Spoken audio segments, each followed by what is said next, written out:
When a poor widow and her 2 kids saved a dying mafia boss on a rain-soaked highway, she never imagined it would lead her to an underground poker room where her courage would change everything. The whole room went silent when she stood before him and revealed what his own family had done to her. The humid August night wrapped around Miami like wet velvet, thunder rolling across the sky while cigar smoke curled thick through the underground poker room beneath Little Havana. Isabella Pierce stood in the center of the green felt table, her orthopedic shoes scuffed and stained, her diner apron still tied around her waist though it was well past midnight. She wore the uniform like a confession, a statement of where she came from, of the 12-hour shifts and the tips that never came and the manager who never looked her in the eye. Dante Conti sat at the head of the poker table, his tailored suit the color of charcoal, his white dress shirt unbuttoned at the collar showing the hard lines of his chest. He was 6'2", broad-shouldered, with dark hair silvered at the temples and eyes like storm clouds, the kind of eyes that had seen things no man should see and survived them anyway. A thin scar ran from his left eye down to his cheekbone, a permanent reminder of a debt paid in blood. His gold Rolex caught the light as he moved, worth more than everything Isabella owned combined. His hand rested on the head of a small girl, 8 years old, with dark curls and a pink bow slipping sideways in her hair. Ava. His daughter. His niece. The child who had started calling Isabella Mama 3 weeks ago, and nobody in this room dared question why. Tony and Franco stood flanking their boss, hands near their weapons, their muscles tense beneath expensive Italian suits. Both men had the hardened look of soldiers who had fought in battles most people would never know existed. The air was thick with cigar smoke, and beneath it ran the smell of cash and sweat and something else, something dangerous, like the moment before lightning strikes. Preston Mercer stood to the side, his smirk pulled tight across his face like a scar that refused to heal. He was 43 years old but carried himself with the arrogance of someone who had never earned a single thing in his life. His suit was Armani, his shoes Italian leather, his watch a diamond-encrusted monstrosity that screamed desperation dressed as wealth. He was Dante's nephew, or at least, that was the lie everyone told. The truth was more complicated, more vicious, more dangerous than Isabella understood. In Isabella's trembling hands, she held a crumpled letter. The paper was thin and white, stamped with red letters that spelled out words like weapons, final notice. Debt collector. $300,000. Due in 2 weeks. She had exactly $5 in her pocket. $5. That was all that stood between her and complete annihilation. Read it, Dante said. His voice was deep and solid like an oath, the kind of voice that made men obey without question. He was not looking at Isabella. He was looking at Preston, watching his nephew's face with the intensity of a man reading a confession written in blood. Isabella's hand shook as she unfolded the letter. Her voice came out barely a whisper, trembling like a candle in the wind. It says I owe $300,000 for my daughter's surgery. The hospital where they removed the tumor from her spine. They approved the payment plan, and I made every payment on time, but then they changed the terms. They added interest. Penalties. Fees. She stopped, her throat closing up. I have missed 1 payment. 1. And now they are demanding the entire amount or they will foreclose on my home. The room was so quiet you could hear the rain outside, drumming against the underground walls like bones tapping on a coffin. Dante's thumb moved across Ava's hair, a gesture so gentle it seemed impossible that the hand belonged to a man who controlled an empire built on fear. And how much do you have, Isabella? $5, she whispered. And a 1998 Honda that barely runs. And a job that pays minimum wage. Preston's smirk widened. He pulled out his phone, typed something with his thumbs, and slipped it back into his pocket. The gesture was quick, casual, the way a man might swat at a fly he had already decided was dead. What did you just do? Dante asked. His eyes did not move from Preston's face. Nothing, Preston said. His voice dripped with cruelty the way poison drips from a snake's fangs. Just texting my mother about our little friend here. She finds this story quite fascinating. A poor widow, struggling, desperate, alone with 2 children. My mother loves human interest stories, you know. She has so many followers on her social media accounts. Isabella's stomach dropped. She had made a terrible mistake coming here. She had come because Dante had saved her life, because his men had pulled her and her children from a broken-down car on a rain-soaked highway 3 weeks ago, because for the first time in 8 years of bruises and silence and shame, someone had looked at her like she mattered. But she had not understood that in this world, being seen was the same thing as being hunted. How many followers? Dante asked Preston. The question was soft, almost gentle, but something cold and dangerous stirred beneath it like a blade wrapped in ice. 2.4 million, Preston said. And she is about to tell all of them that Isabella Pierce worked for that club in Wynwood, the one with the cameras in the back rooms. She is about to tell them that Isabella stole from clients. She is about to tell them that Isabella was involved in a fraud scheme that cost families their savings. Preston's smile was pure malice. None of it is true, of course. But truth is so flexible in the digital age, is it not? Tony and Franco exchanged a look neither had shown in 15 years of working for Dante Conti. Their hands moved closer to their weapons. But Dante did not move. He simply pulled Ava closer to his chest, and the child rested her head against his shoulder, completely unaware that the world around her was collapsing into chaos. "You are about to make a very expensive mistake," Dante said to Preston. His voice had changed. It was no longer deep and solid like an oath. Now it was like a knife cutting through air, precise and final and absolute. Isabella watched Preston's face. For just a moment, she saw fear flicker across it like a light that was dying. Then he recovered, straightened his shoulders, and the arrogance returned like a ghost refusing to leave. "I am not afraid of you," Preston said. But his hand trembled as he reached for his drink. "You should be," Dante replied. The doors of the underground poker room opened. Rain could be heard in the distance, the sound of the night pouring down on Miami like judgment. Footsteps echoed from somewhere in the building, hard, measured, unhurried. Isabella felt her legs weaken. She did not understand what was happening.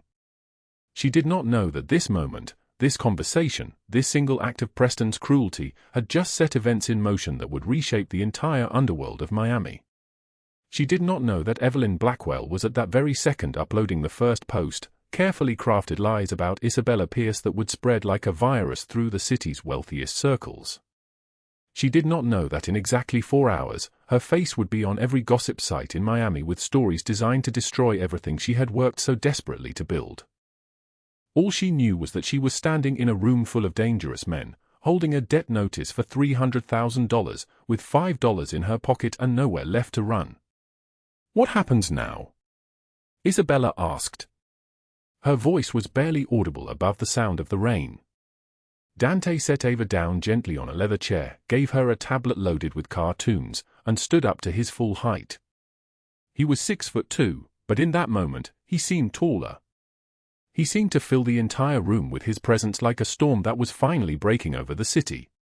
"Now," Dante said, "we go back to the beginning. To 3 weeks ago, when you were nobody, when your car broke down on that highway, when you made the decision that changed everything." He extended his hand to Isabella. She did not take it.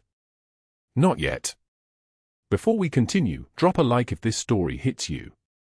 Share it with someone who needs to hear it and subscribe so you don't miss what's coming tomorrow. Now let us go back to the beginning, to 3 weeks earlier when Isabella had nothing but bruises and a broken-down car on a rain-soaked Miami highway at 3 in the morning. 3 weeks earlier, on a humid August night that felt like breathing underwater, Isabella Pierce's alarm screamed at 4:27 in the morning. She did not move for 11 seconds. 11 seconds of silence before her body remembered it had to get up, had to work, had to survive another day that looked exactly like the one before it. The apartment was dark. Small. The kind of place where you could stand in the center and touch 2 walls at the same time. She pulled herself out of bed in the darkness, her bare feet hitting linoleum that was cold and cracked like the skin on her mother's hands used to be. She had no shower that morning. Hot water was a luxury she had stopped affording 3 months ago. Instead, she ran cold water over her face and neck at the bathroom sink, gasping as the shock of it hit her skin. The mirror above the sink was clouded with age and mildew, but she could see herself well enough. Dark eyes that used to hold something like light. Black hair pulled back so tight it made her scalp ache. She was 34 years old but looked like someone who had lived through siege warfare. Her uniform hung on the back of the bathroom door, and she pulled it on with the mechanical precision of someone who had performed this exact motion 14,000 times. The apron was a dull grey with a Murphy's Diner logo stitched in fading red letters. It had been white once. Decades ago. When she reached for her orthopedic shoes, the ones that pinched her feet and made her cry silently during her breaks, her arm extended and the sleeve of her shirt rode up. For just a moment, in the weak light filtering through the bathroom window, the scars on her back became visible. White lines crisscrossing like a map of a country she had tried to escape for 8 years. They ran in every direction, some thick as rope, some thin as thread. Each one a sentence in a language she had decided never to speak aloud. She pulled the fabric down quickly. Tucked the scars back into darkness where they belonged. In the kitchen, Isabella stood in front of the refrigerator that hummed with a sound like an animal dying slowly. Inside was a carton of milk that would expire in 2 days, 3 eggs, a container of rice and beans from yesterday's dinner, and nothing else. She made Ava's lunch for school. A peanut butter sandwich on bread that was starting to harden. An apple. A small container of the rice and beans. She wrapped it carefully in aluminum foil she had rinsed and reused 4 times already. Marco's lunch was identical. Both children would eat them sitting in a cafeteria surrounded by other children whose parents could afford fruit snacks and yogurt tubes and sandwiches cut into shapes. But not her children. Never her children. She woke them at 6:15 in the morning, speaking in a voice so gentle it barely disturbed the air. Ava was 8 years old, with Isabella's dark eyes and her father's stubborn chin. The father who had left 3 years ago without leaving an address. Marco was 6, still small enough that when he was asleep, he looked like he might be dreaming of a world that was kind. They dressed in darkness to save on electricity. Isabella braided Ava's hair while Marco ate his breakfast standing at the counter because sitting at the small kitchen table meant no one could move. She tucked Marco's shirt in, checked that his shoes were tied. Neither child asked for anything extra. They had learned, without being taught, what the word no really meant. The 1998 Honda Civic was parked outside on Calle Oco, surrounded by other cars that were also one major repair away from becoming scrap metal. When Isabella turned the key, it wheezed like an old man climbing stairs. The engine turned over eventually, but not before making a grinding sound that made her shoulders tense. 230,000 miles on the odometer. The oil light had been on for 6 months.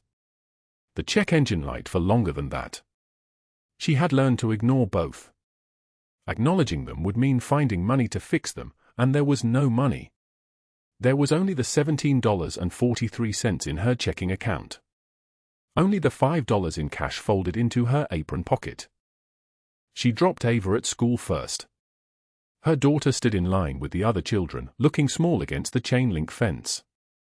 Isabella watched her disappear through the doors, and for a moment, the weight in her chest became unbearable. Then she turned the car around and drove Marco to his school, listened to him talk about dinosaurs in the voice of a 6-year-old who still believed the world was full of wonder, and felt the familiar twist of desperation that came from knowing she was failing him. Not in the way that Child Protective Services would measure it. He had food. He had clothes.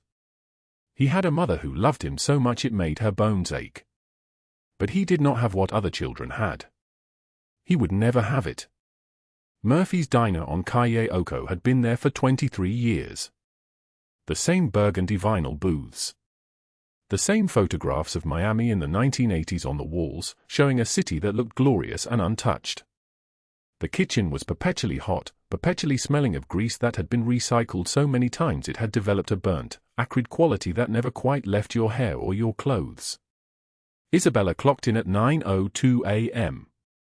Her shift was supposed to run until 6 p.m., but Carlos, the manager, added 2 hours because the dinner rush would be heavy. She would not leave until 8:03 p.m., when her feet were screaming and her back hurt so badly that breathing felt like a small betrayal of her own body. The morning passed in the kind of blur that came from pouring coffee and saying the same words in the same order 1,000 times.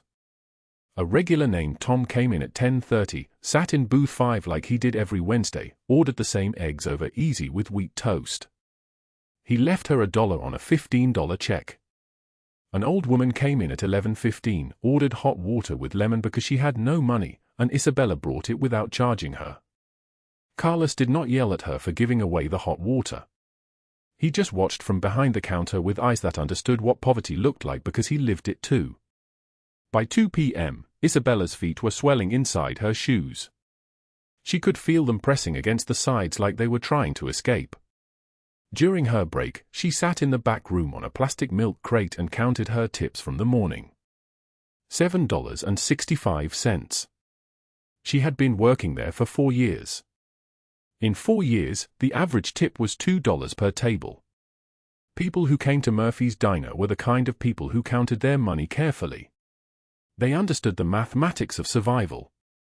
Some of them had nothing left to give, and some of them had just enough and did not believe in generosity. She put the $7.65 in the small envelope where she kept everything she earned beyond the tips Carlos paid out. It was barely crumpled when she added it. When she reached to adjust her uniform, the sleeve rode up again. A busboy named Miguel saw the scars this time, the white lines that crisscrossed like a country road map, and he looked away quickly. She pulled the fabric down. Did not speak. Did not explain. The scars were from her marriage, which had lasted 8 years and felt like a lifetime. They were from his hands and his anger and his belief that her body belonged to him in ways that gave him the right to treat it like something to be corrected. The last time had been 3 years ago, right before he left. She had called the police, but by the time they arrived, he was gone, and she decided not to press charges because she was afraid of what would happen if he decided to come back for Ava and Marco. The evening shift was busier. Families came in after work, hungry and tired. Teenagers in school uniforms. Construction workers with dirt under their fingernails. Isabella moved between tables with the efficiency of someone who had optimized every single movement to minimize pain. Smile. Pour. Take the order. Repeat. She did not complain. She did not sit. She did not count the minutes until she could leave, though every minute felt like a stone being added to the pile she was carrying. At 7:45 p.m., a couple came in with their 2 young children. The children had the look of children who had never missed a meal. They wore clothes without stains. Their shoes did not have holes in them. The father ordered expensive wine. The mother ordered something that was not on the menu, and the cook had to ask her to repeat it twice. When Isabella brought their food, the man handed her a credit card and waved her away. She stood at the register processing the transaction, listening to him laugh about something with his wife, and felt something crystallize inside her that might have been envy or might have been despair. She clocked out at 8:03 p.m. Her final count was $47 in tips, most of it in single-dollar bills and quarters. She had worked 14 hours. That meant she had earned $3.36 per hour. She would give most of it to the landlord. Some would go to the electric company. The rest would disappear into the gap between what she needed and what she had. On her drive home, Isabella stopped at a gas station to use the bathroom. Under the harsh fluorescent lights, she pulled her shirt up and looked at her scars in the mirror. They had faded to pale white, but they would never disappear completely. They would be there forever, proof of a time when someone had decided her body was his to damage. She thought about calling someone, telling someone, breaking the silence that had held her hostage for 8 years. Then she thought about what would happen if she did. What if they took the children and gave them to the state because they decided she was unfit? What if he came back? What if the answer to her pain was even more pain? So she pulled her shirt down and went back to her car. When she got home, both children were asleep in the apartment. A neighbor named Rosa had let them stay in her living room, had given them dinner from her own small budget because she understood what it meant to have nothing. Isabella paid her $10, which meant she now had exactly $5 in her pocket. She carried Marco to bed first. Then Ava. She lay between them in the dark, listening to them breathe, thinking about the letter in her glove box. The letter had arrived 3 weeks earlier, a thick envelope stamped final notice in red letters that looked like a scream. $300,000. That was what the hospital was demanding. That was what Marco's emergency surgery had cost when his appendix ruptured and they had to rush him to St. Mary's Hospital at 2 in the morning. They had saved his life. The surgery took 8 hours and 15 minutes. It saved everything that mattered. And now the debt collectors wanted her to pay $300,000 in full within 14 days or they would take her apartment, her car, everything she owned that was worth anything. She had no way to pay it. Not in 14 days. Not in 1,000 years. Isabella got out of bed and pulled on her coat. She needed to drive, to think, to feel the air moving past her face at speeds that made you forget about stillness. She left a note for Ava and Marco on the kitchen table, though they would not wake up. It said she loved them. It said she would be back soon. It said nothing about where she was going because she did not know where she was going. The Honda Civic shuddered when she turned the key. She drove east toward the highway, toward Route 41, which was empty at 11 p.m. on a humid August night. The sky was dark except for the distant lightning flickering like something alive in the clouds. The air through her open window smelled like rain coming. She had been driving for 40 minutes when she noticed the sound. A grinding. A grinding that was worse than usual. The car lurched. Steam poured from under the hood like something inside had given up and was surrendering its last breath. She pulled onto the shoulder of Route 41, rain starting to fall now, fat drops that hit the windshield and exploded.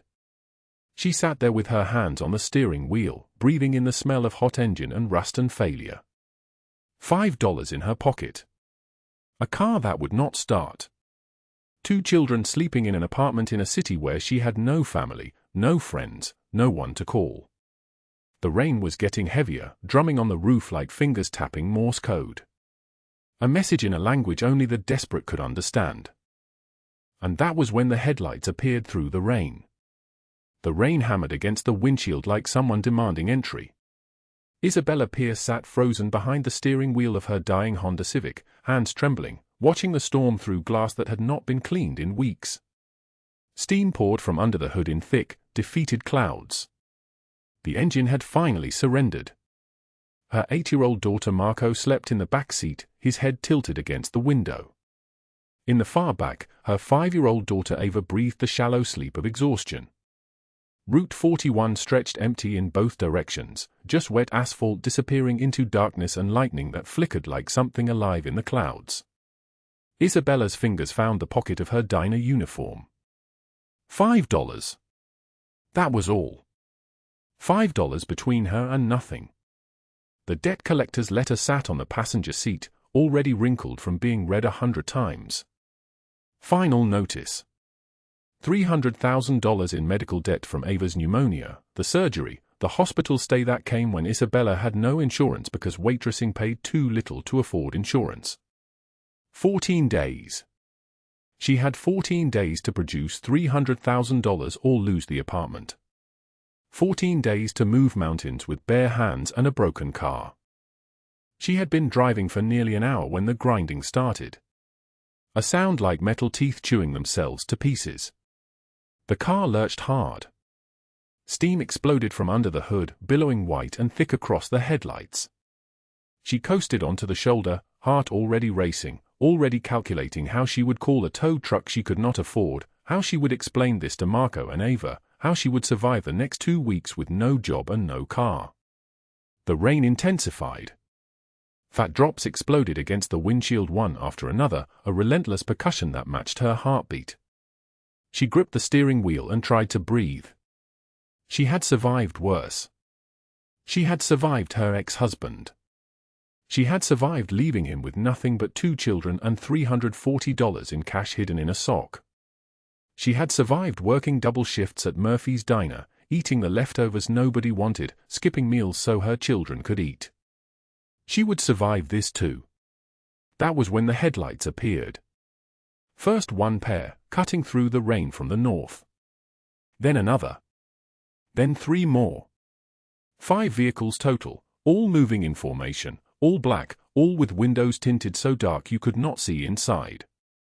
Isabella's breath caught in her throat. The lead SUV slowed, its brake lights burning red in the darkness. Then they all stopped, arranged in a careful semicircle around her car like a cage without walls. She locked the doors. The rain drummed harder. Inside the car, the silence was absolute except for that sound. Isabella's hands found the lock button again, pressed it uselessly. The doors were already locked. Ava stirred in the back seat, confused by the sudden absence of movement. "Mama." Her small voice cracked with sleep. "Why did we stop?" "Sure, baby. Just a minute." The driver's side door of the center SUV opened. A man stepped out into the rain without hesitation, without the kind of discomfort that weather usually brings. He wore an expensive black suit that was soaking through immediately, dark hair plastered to his forehead. The scar running from his left eye to his cheekbone caught the rain and gleamed. He moved toward her car with deliberate steps, each footfall measured, unhurried. A man accustomed to people doing what he wanted. Isabella's throat tightened. He stopped at her window. Did not knock. Just waited. She cracked the window exactly 2 inches, not enough for him to reach inside, not enough for anything to happen that she could not control. "Car trouble." His voice was rough underneath, Milan accent bleeding through the Miami English. His eyes were dark gray, storm-colored, and they looked through her more than at her. "It broke down." She did not add more, "sir.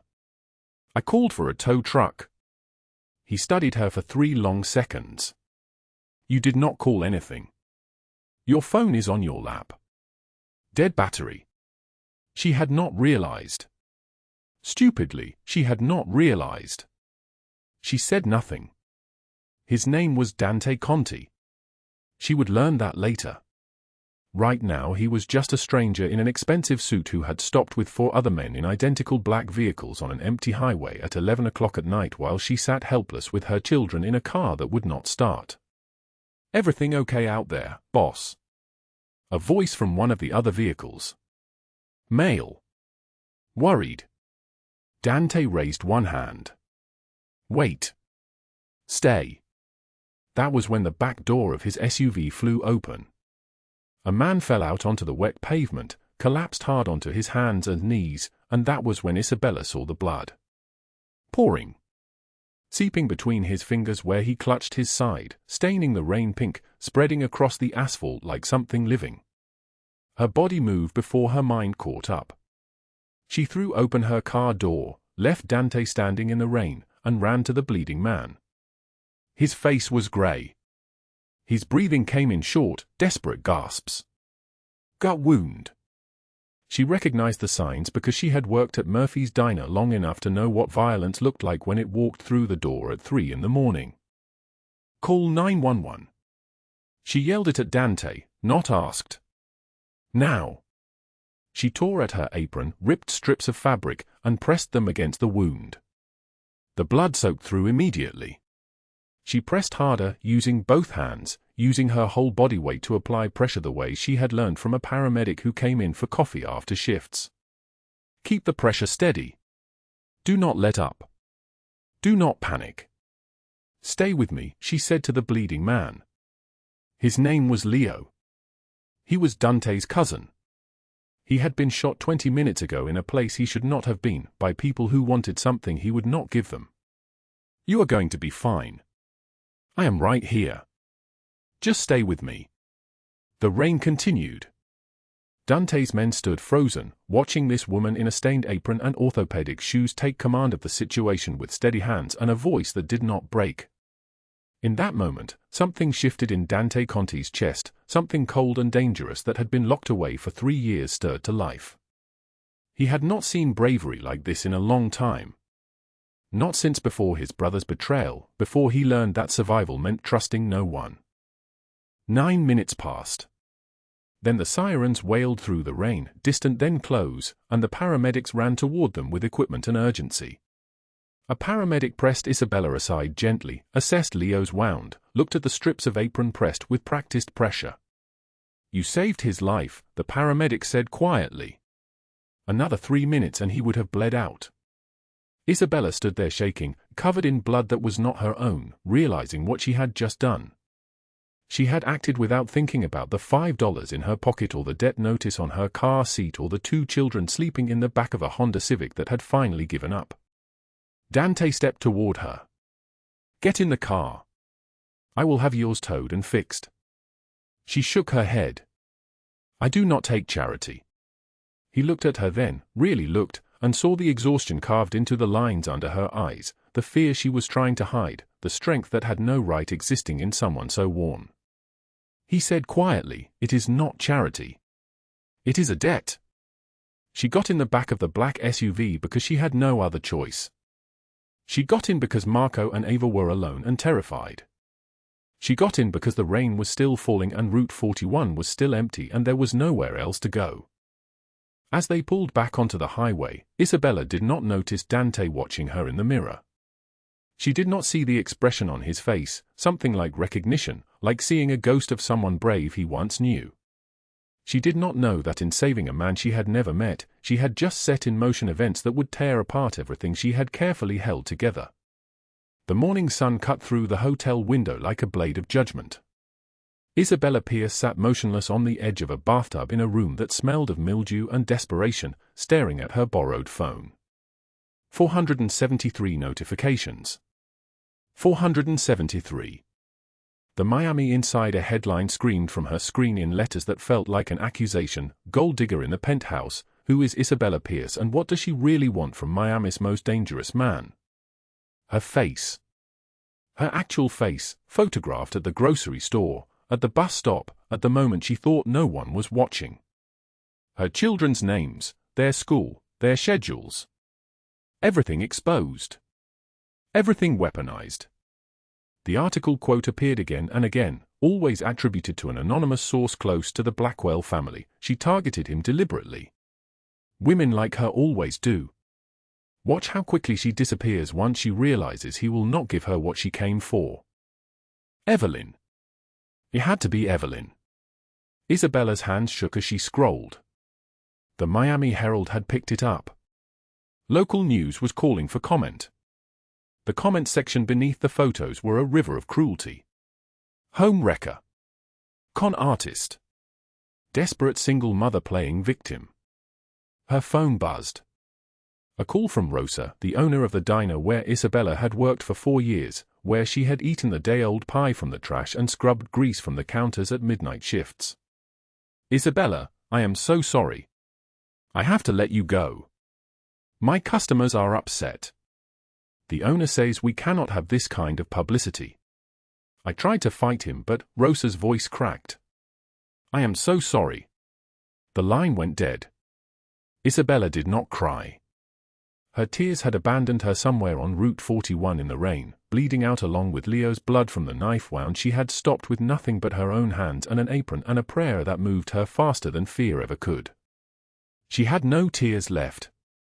Only the hollow feeling of watching the ground disappear beneath her feet, realizing there was nothing to catch her fall. A sound from the adjoining room snapped her attention like a gunshot in silence. Marco coughing in his sleep, that small fractured sound he made when the nightmares came. The nightmares about his father. The nightmares that no 5-year-old should ever have. And then, through the thin wall, Ava's small voice, steady as a prayer, "It is okay. I am here." Isabella's hands stopped shaking. She picked up the phone and dialed. Dante answered on the first ring, as if he had been waiting. "Where are you?" His voice came like thunder across the distance. "A motel on Northwest 36th Street. Room 117. I am sorry, I should not have left, but I saw the article and I thought if I was gone it would. Listen to me carefully. Stay in that room. Lock the door. Do not answer it for anyone except me. Do you understand?" "Yes." "Isabella." Look at me. She held the phone tighter, as if that could close the distance between them. I am here, she whispered. You are going to be safe. Your children are going to be safe. I am going to handle this. Do you hear me? She heard him. But she did not believe him. How could one man handle something so vast, so public, so poisonous that it had spread like cancer through the entire city in less than 6 hours? She did not know what was already in motion. 3 miles away, in a penthouse apartment in Brickell overlooking Biscayne Bay, Preston Mercer stood at his floor-to-ceiling windows and made a phone call to a contact in the Cayman Islands. His tie hung loose around his neck. His designer suit was wrinkled. His eyes burned with the desperation of a man who was running out of time and options. Move the money, Preston said into the phone. All of it. Offshore accounts in the names we discussed. And do it today. My uncle is going to know I was the one who. A sound behind him. Footsteps. Multiple. Heavy. Moving with the precision of men who had done this before. Preston spun around. 12 men in tactical black stood in his apartment. No sound of forced entry. No broken windows. They had simply appeared, like ghosts that had decided to become real. Dante Conti stood at the center of them, and in his hand was a phone call recording. Preston's own voice played back to him, "Your daughter Ava disappears. I know which school she goes to. I know she walks home at 3:15 every day." The color drained from Preston's face like someone had opened a valve and let all his arrogance pour out onto the Italian marble floor. He tried to run.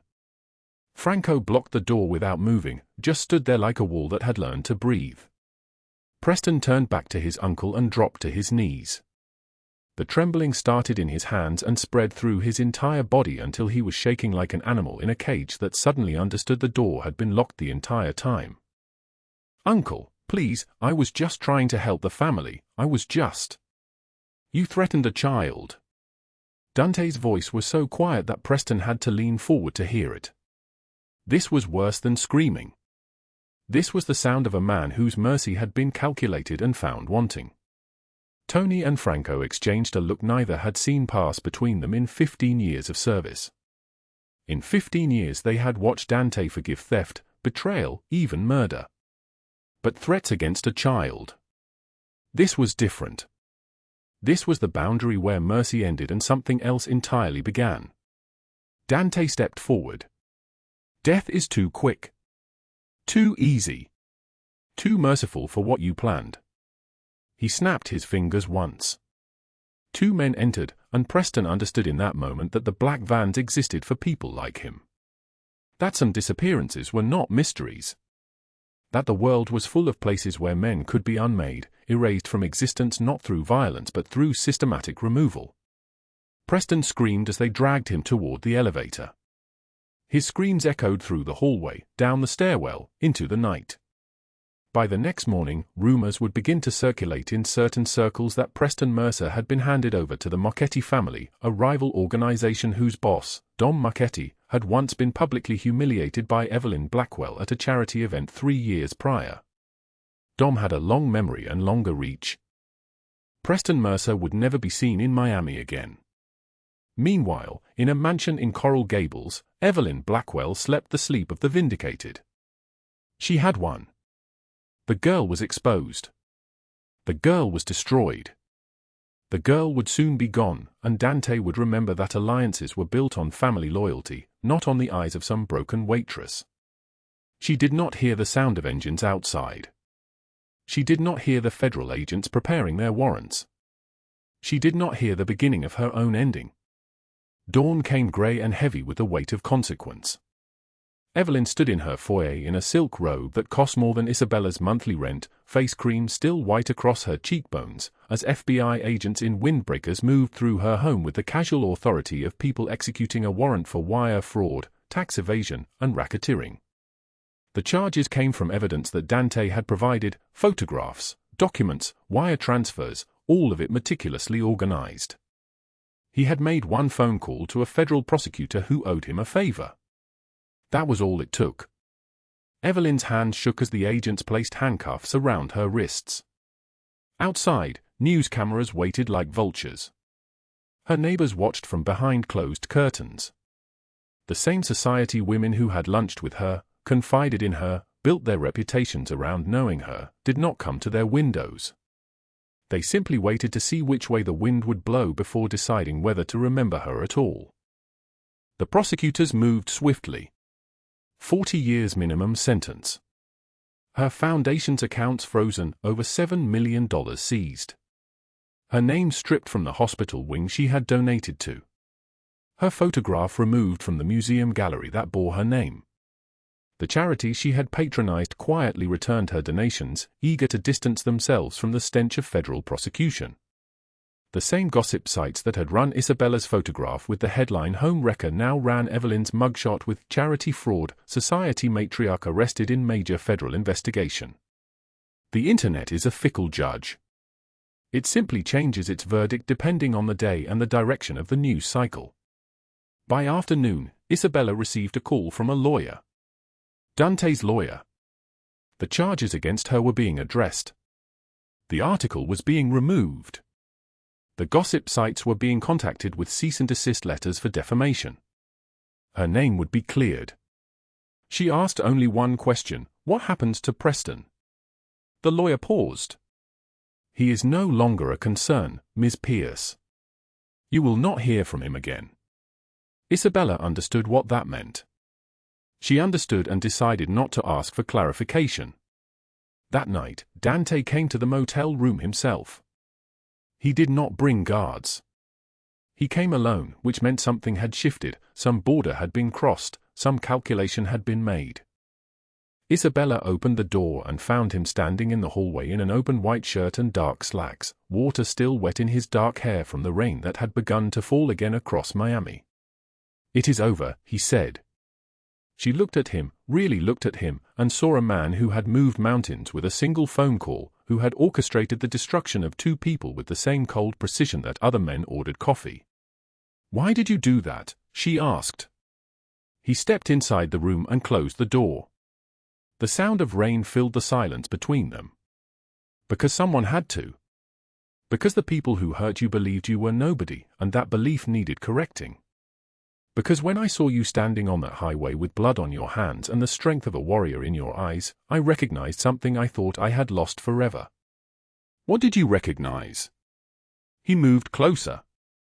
Someone worth saving. Outside, the rain fell harder, and somewhere in the city, two villains faced the consequences of their cruelty. But inside a small motel room on Northwest 36th Street, something entirely different was beginning, something that neither of them had planned for, something that would change the direction of both their lives like a ship adjusting its course toward an entirely different horizon. The sky would clear. It always did after the rain. And sometimes, miracles came from the most unexpected places. The underground poker room smelled like cigar smoke and old money. 30 men in tailored suits sat at green felt tables, stacks of cash piled like monuments to power, the air thick enough to cut with a blade. Dante Conti stood at the far end of the room, watching the games with the eyes of a general surveying a battlefield, when Tony approached and whispered something that made him turn. Isabella Pierce stood in the doorway. She wore a charcoal business suit that fit her shoulders perfectly, her dark hair pulled back in a way that showed the strength of her face. Her hands were steady. Her eyes met his without flinching. Behind her stood Franco, who had brought her here at Dante's summons, and the room went absolutely silent because nobody brought women into this room. Nobody. "Gentlemen," Dante said, his voice deep and solid like an oath, "this is Isabella Pierce. She is going to manage our real estate portfolio. 12 properties. $40 million in legitimate assets. She will have full authority." The men exchanged looks like they were witnessing something impossible. Tony's jaw tightened. Franco almost smiled. Isabella walked forward, her professional heels clicking against the marble floor, each step a small declaration. The cigar smoke seemed to part around her. She stopped directly across from Dante at the primary table, where the night's largest games were happening. "What is the salary?" she asked. The question hung in the air like a bell that had just been struck. Dante's eyes narrowed, not with anger but with something like recognition.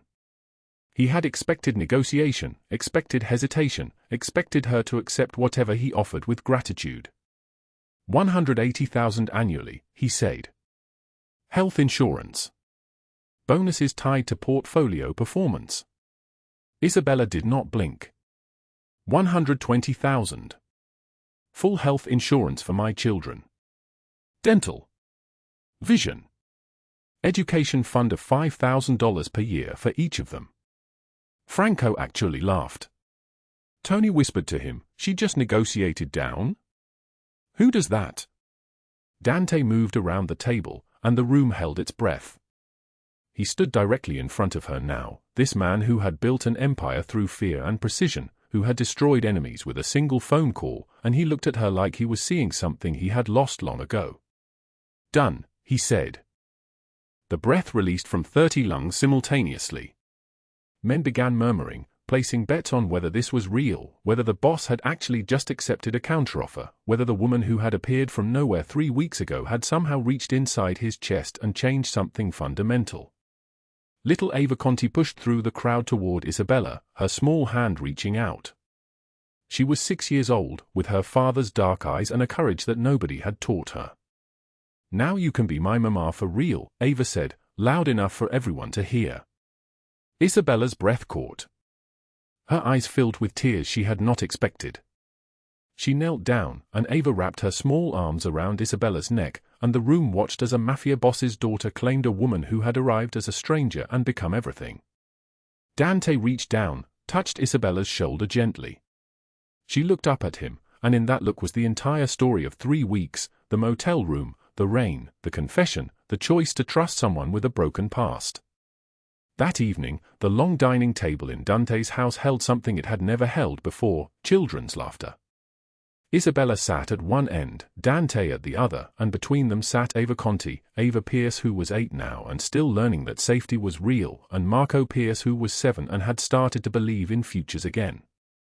The table was set with food that had been prepared by a chef, but Isabella had insisted on making the bread herself, her hands working the dough with the muscle memory of someone who had fed people with love for years. The payment came through, Dante said, speaking across the table to Isabella while the children ate. All of it. The $300,000 the hospital was demanding. They restructured your mother's medical debt. They call it a negotiated settlement. You can make a fresh start now. Isabella set down her fork. She had not allowed herself to fully believe it until this moment. The final notice letter, the one that had haunted her for months, stamped in red ink that screamed final notice, that piece of paper was paid. Erased. Gone. I wanted to do it myself, she said quietly. I wanted to earn it. You are earning it, Dante replied. Starting tomorrow. Your first assignment is the Biscayne properties. They have been losing money for 3 years. I want to know why. And if I fix it? Isabella asked. Then you prove what I already know about you. 7-year-old Marco looked up from his plate. Does this mean you are going to kiss? He asked, his voice innocent and devastating. Both adults turned red. The children erupted in laughter. Dante had not heard children laugh in his house in 3 years. The sound traveled through the rooms like something alive, like proof that the place had been waiting for exactly this.